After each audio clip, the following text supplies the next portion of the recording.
Engineering படிச்சா future செம்மையா இருக்குன்னு எவனோ சொல்றதை நம்பி கையில இருக்கிற எல்லா காசையும் திரட்டி வீட்ல இருந்து 80 கிலோமீட்டர் தூரத்துல ஒரு காலேஜ்.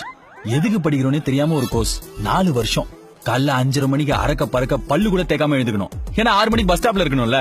காலேஜ் பஸ்ஸுக்கு காசு கட்டிருப்போம். பக்கத்துல எவ்வளவு அழகா ஒரு பொண்ணு இருந்தாலும் பேச முடியாது. ஏன்னா பொண்ணுங்க கூட பேசினா பாவம், ஃபைன் போட்டுருவானுங்க. லீவு போட்டா ஃபைனு, லேட்டா போனா ஃபைனு, ஐடி கார்டு போலனா ஃபைனு, ஏன் முடி வெட்டலனா கூட ஃபைனு. மசருக்கு என்னடா ஃபைனு?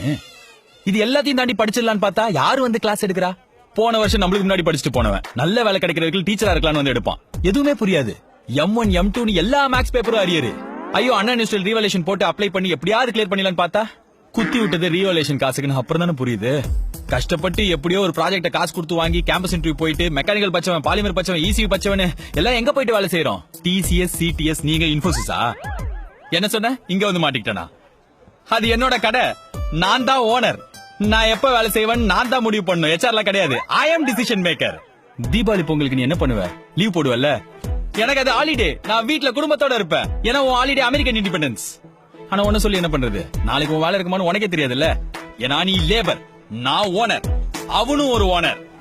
டேக்கர் படி.